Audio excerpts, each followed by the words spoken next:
എല്ലാ വീടും ഒരുപോലെ ഉണ്ടല്ലോ, എങ്ങനെ ഒന്ന് തിരിച്ചറിയാ? നിർത്തേ ചോദിച്ചിട്ട് പോവാ. സ്വാമി ഒന്നും കൂടെ നോക്കിയേ. എന്താ? ഈ കൃഷ്ണമൂർത്തിയുടെ വീടറിയോ? കൃഷ്ണമൂർത്തി, ജി കൃഷ്ണമൂർത്തി. കൽക്കട്ട കൺസ്ട്രക്ഷൻ കമ്പനിയിൽ സൈറ്റ് ഓഫീസറായിട്ട് ജോലി കിട്ടിയ കൃഷ്ണമൂർത്തി അല്ലേ? നാലൊക്കെ ശമ്പളം, കമ്പനിക്കാർ, ഡ്രൈവർ, ക്വാർട്ടേഴ്സ്, ഇതൊക്കെയുള്ള കൃഷ്ണമൂർത്തി അല്ലേ? ഇറങ്ങി വന്നോളൂ.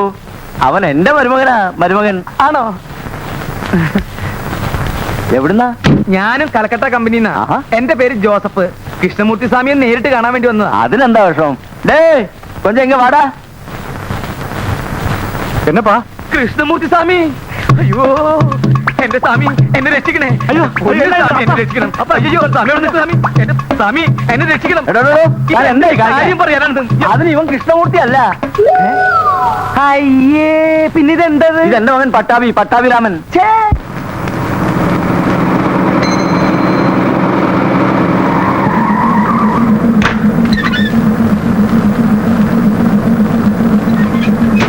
കൃഷ്ണമൂർത്തി, എന്റെ കൃഷ്ണമൂർത്തി സ്വാമി എന്നെ രക്ഷിക്കണേ.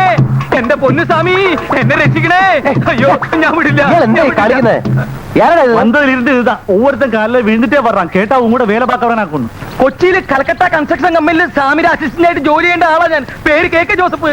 ഓ അത് ശരി. ഇതാ സ്വാമിയുടെ കൂടെ കൊച്ചിയിലേക്ക് വരാൻ പോണ അമ്മ. അതെ. എന്റെ അമ്മേ. ഇയാൾക്ക് എന്താ വേണ്ടേ? സ്വാമിയുടെ വന്നേ. മൂർത്തി എന്നാ ഇതല്ല? ഒന്നുമില്ല പട്ടാവി, നീ അമ്മയെ കൂട്ടിട്ട് പോ. ഞാൻ വരാന്ന് പറഞ്ഞില്ലേ മൂർത്തി? ഒന്നുമില്ല മാമി, ഒന്നും നടക്കാതെ വാങ്ങോ. സ്വാമിക്ക് ജീവിതത്തിൽ ആദ്യമായിട്ട് കിട്ടിയ ജോലിയല്ലേ ഇത്? അപ്പൊ ദയവേത് സ്വാമി ഈ ജോലിക്ക് വരരുത്. ഈ ജോലിക്ക് സ്വാമി വരരുതെന്ന്. ഈ ജോലി സ്വാമിക്ക് പറ്റില്ല. പറ്റില്ലേ? എന്താ പറ്റില്ല? ഈ വെണ്ടയ്ക്കും മുരിങ്ങയ്ക്കും സാമ്പാറും ഒക്കെ കഴിച്ചു കഴിയുന്ന ഒരു സ്വാമിക്ക് പറ്റിയ പണിയല്ല ഇത്. ആ സ്ഥലം ഏതാണെന്ന് അറിയോ? വിയറ്റ്നാം കോളനിയാണ്. Vietnam colony. വിയറ്റ്നാം കോളനിന്ന്. Vietnam colony? ഈശോയെ, വിയറ്റ്നാം കോളനിന്ന് കേട്ടിട്ടില്ലേ? പറവൂർ റാവുത്തർന്ന് കേട്ടിട്ടുണ്ടാ? ഇരുമ്പു ചോണെന്ന് കേട്ടിട്ടുണ്ടാ? കണ്ണസ്രാങ്കെന്ന് കേട്ടിട്ടുണ്ടാ? വട്ടപ്പള്ളിന്ന് മല്ലയ്യാന്ന് കുഞ്ഞാപ്പിന്ന് കേട്ടിട്ടുണ്ടാ? 8ഉം 10ഉം കൊലപാതകങ്ങൾ ചെയ്തിട്ട് ഇനി ആരാ കൊല്ലേണ്ടെന്ന് ചോദിച്ചു നടക്കുന്ന പിശാചുക്കളാ അവര്. അവന്മാരെയൊക്കെ കുടിയൊഴിപ്പിക്കാനാ കമ്പനി സ്വാമിനെ അങ്ങോട്ട് ക്ഷണിച്ചിരിക്കുന്നത്. അവിടെയാണ് സൈറ്റ് ഓഫീസ് തുറക്കേണ്ടതും കൺസ്ട്രക്ഷൻ നടത്തുന്നതും. എന്താ പോണോ പറ.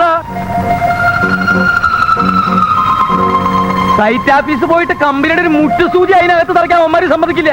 പിന്നെയാണ് കൺസ്ട്രക്ഷൻ. ഒന്നും മനസ്സിക്കളെ അവന്മാര്. സ്വാമി ദയവേദി ജോലിക്ക് വരരുത്. സ്വാമി വന്ന സ്വാമിയുടെ കൂടെ എന്നെ അങ്ങോട്ട് കെട്ടിരിക്കേണ്ടതായിട്ട് വരും. ഭാര്യയും 3 മക്കളുള്ളവനാ ഞാൻ. എന്റെ കാര്യം പോട്ടെ, സ്വാമി അവരെ വഴിയാതാരാക്കരുത്. എനിക്ക് ഇത്രേ പറയാനുള്ളൂ. ഇനി സ്വാമിയുടെ ഇഷ്ടം.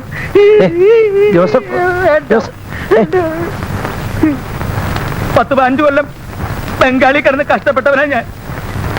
ഒടുക്ക അവിടെ കിടന്ന് നിലവിളിച്ചിട്ടാ ഇങ്ങനെ ട്രാൻസ്ഫർ കിട്ടിയത്.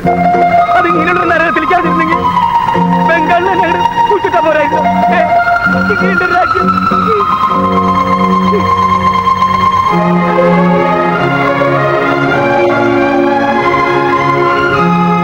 കൃഷ്ണമൂർത്തി, ഞാൻ ഒന്നും എങ്കെല്ലാം തേടിയിട്ട് വരാൻ തരുമാ. ശീഘ്രം വീട്ടിൽ വന്നിട്ട് അങ്കെ ഒരേ കലാട്ട. നീ പണം കൊടുക്കാനുള്ള സകല കടക്കാരും വീട്ടിൽ വന്നിരിക്കുന്നു. എല്ലാം എന്റെ അപ്പൻ ചെയ്ത പണിയാ. നിനക്ക് ജോലി കിട്ടി നടന്നപ്പോ കടക്കാരെ മുഴുവൻ ആളായിട്ട് വരുത്തി. വേഗം വീട്ടിലേക്ക് വാടാ.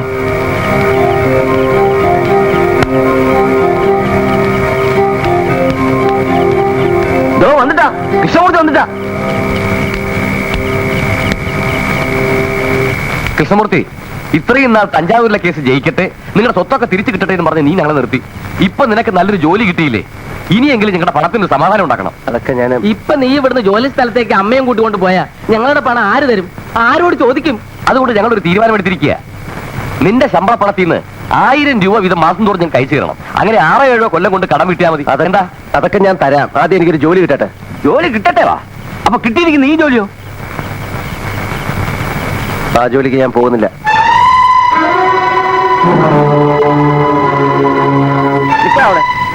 ഇപ്പൊ ഞങ്ങൾക്ക് മനസ്സിലായി, തരാനുള്ള പണം തരാതിരിക്കാൻ വേണ്ടി കിട്ടിയ ജോലി നീ വേണ്ടാന്ന് വെച്ചു അല്ലടാ. എടാ, നിന്റെ അച്ഛൻ ആ കള്ളസ്വാമി കയ്യിൽ എണ്ണി മേടിച്ച പണമാണെങ്കിൽ അത് നിന്റെ കയ്യിൽ നിന്ന് എണ്ണി മേടിക്കാൻ ഞങ്ങൾക്ക് അറിയാമടാ. ചേട്ടാ, പണം ഞാൻ തരില്ല എന്ന് പറഞ്ഞില്ലല്ലോ. പക്ഷെ അതിനു വേണ്ടി മരിച്ചുപോയ എന്റെ അച്ഛനെ പറയരുത്. പറയൂടാ, തരാനുള്ളത് തരാണ്ട് ചേർത്താൽ നിന്റെ അച്ഛനല്ല അയാളുടെ അച്ഛനെ പറയിപ്പിക്കാൻ നോക്കാൻ എനിക്കറിയാം. കാണാം. என்னடா இது? எடா என்ன முதல்ல மன்னிப்புகள். മാമായിട്ട് മഞ്ഞപ്പൊന്നും കേൾക്കണ്ട, കൊടുക്കാനുള്ള പണത്തെ കൊടുത്താ അതാ പറഞ്ഞത് തരാമെന്ന്. മിണ്ടരുതെന്നല്ലേ പറഞ്ഞത്. പണം അവൻ തരും, ഈ ജോലിക്ക് അവൻ പോവുകയും ചെയ്യും. ഒന്നും പറയണ്ട, ഈ ജോലിക്ക് നീ പോയേ പറ്റൂ. ഇനി ഇവരുടെ പണം കൊടുത്ത് തീർക്കാതെ ഞാൻ ഇവിടെ വിട്ട് എങ്ങോട്ടുമില്ല. മരിച്ചുപോയ നിന്റെ അച്ഛനെ പറയിപ്പിക്കുന്നതിനേക്കാളും നല്ലത് എനിക്ക് കൊള്ളി വെക്കുന്നതല്ലേടാ. ശിവരാമ, നീ എല്ലാരും വിളിച്ചോണ്ട് പോ. നിങ്ങളുടെ പണം തരാൻ ഞാനുണ്ടാവും. പോടാ. വാടാ വീട്ടിൽ.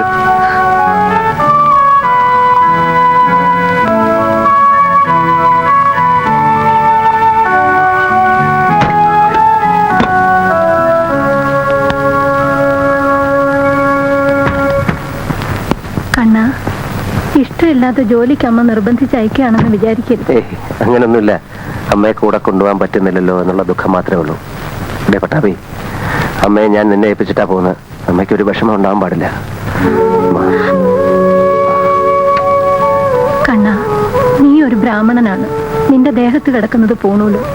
ബ്രാഹ്മണന്റെ മഹത്വവും പൂണൂലിന്റെ പുണ്യവും എന്റെ മോനൊരിടത്തും കൈവിടും. അമ്മ എന്നോട് ഇങ്ങനെയൊക്കെ പറയുന്നത്. ഞാൻ പോട്ടെ.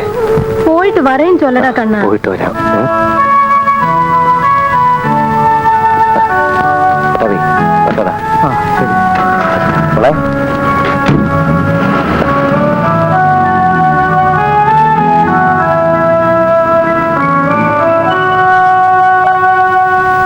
G Krishnamurthy, MA first class in economics. G Krishnamurthy, best actor, intercollegiate drama competition. G Krishnamurthy, best actor, university drama competition. എന്താ മിസ്റ്റർ തോമസ് ഇത്? എനിക്കവിടെ നാടകമിൽ തുടങ്ങാനല്ല, ഇങ്ങനെ കാലം വെച്ചാണോ നമ്മൾ കോളനി ഒഴിപ്പിക്കാൻ പോകുന്നത്, കൺസ്ട്രക്ഷൻ നടത്താൻ പോകുന്നത്? സാറ് വിചാരിക്കുന്ന പോലെയല്ല, ഇയാൾ കറക്റ്റ് ആയിരിക്കും. ഇയാളെ പോലെ ഒരാളെയാണ് നമുക്കവിടെ ആവശ്യം. അല്പസ്വല്പം നാടകവും അഭിനയവും തന്ത്രവും കുതന്ത്രവും ഒക്കെ ഉള്ള ഒരാളെ. സാറ് നോക്കിക്കോ, വിയറ്റ്നാം കോളനി അയാൾ ഒഴിപ്പിച്ചിരിക്കും.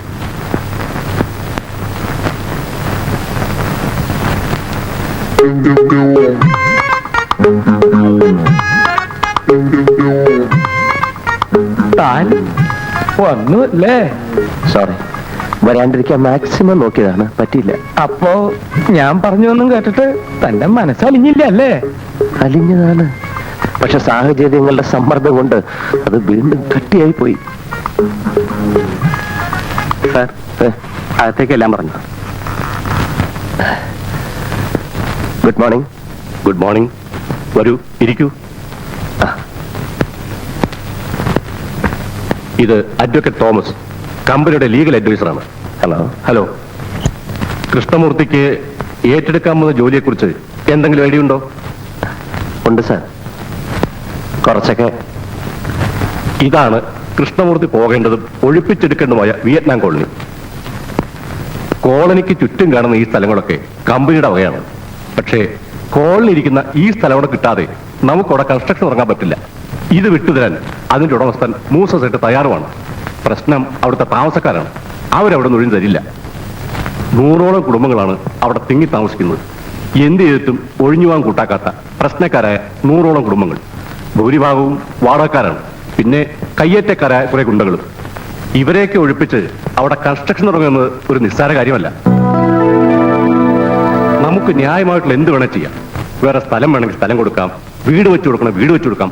അങ്ങനെ എന്ത് ചെയ്യാനും കമ്പനി തയ്യാറാണ്. ഇതൊക്കെ അവരെ പറഞ്ഞ് മനസ്സിലാക്കി അവരെ കൊണ്ട് സമ്മതിപ്പിച്ച് അവിടെ ഒഴിപ്പിക്കാനാണ് ഇപ്പൊ കൃഷ്ണമൂർത്തി അങ്ങോട്ട് അയക്കുന്നത്. പിന്നെ കൃഷ്ണമൂർത്തി അവിടെ പോകാൻ പോകുന്നതും താമസിക്കാൻ പോകുന്നതും കമ്പനിയുടെ ആളായിട്ടല്ല, കോളനിയെപ്പറ്റി കഥ എഴുതാൻ ചെന്നിരിക്കുന്ന ഒരു എഴുത്തുകാരനായിട്ടാണ്. കമ്പനിയുടെ ആളായിട്ട് അങ്ങോട്ട് ചെന്നാൽ അതിനകത്ത് കാല് കുത്താൻ പോലും സമ്മതിക്കില്ല. അതുകൊണ്ടാ. കൃഷ്ണമൂർത്തി പേടിക്കണ്ട. കൃഷ്ണമൂർത്തിക്ക് താമസിക്കാനുള്ള എല്ലാ ഏർപ്പാടുകളും രഹസ്യമായിട്ട് ഞങ്ങൾ അവിടെ ചെയ്തിട്ടുണ്ട്. അവിടത്തുകാരനൊരു ബ്രോക്കറുണ്ട്, എരുമേലി. അയാൾ കൃഷ്ണമൂർത്തിക്ക് വേണ്ടിയിട്ട് അവിടെ ഒരു വീട് കണ്ടുവച്ചിട്ടുണ്ട്. പട്ടാളം മാധവി എന്ന് വിളിക്കുന്ന ഒരു സ്ത്രീയുടെ വീട്. കൃഷ്ണമൂർത്തി കമ്പനിയുടെ ആളാന്ന് അവിടെ ഒരു കുഞ്ഞു പോലും അറിയരുത്. അറിഞ്ഞാൽ പിന്നെ കൃഷ്ണമൂർത്തി രക്ഷിക്കാൻ ഞങ്ങൾക്കെന്നല്ല ഒരാൾക്കും പറ്റിയൊന്നുമില്ല. ശരി സാർ, അവിടെ ആരും എന്നെ തിരിച്ചറിയില്ല. പിന്നെ അവിടുന്ന് എല്ലാവരും ഒഴിപ്പിക്കാതെ ഞാൻ ഇങ്ങോട്ട് വരികയില്ല. പോരെ? Good wish you all success over Vietnam colony.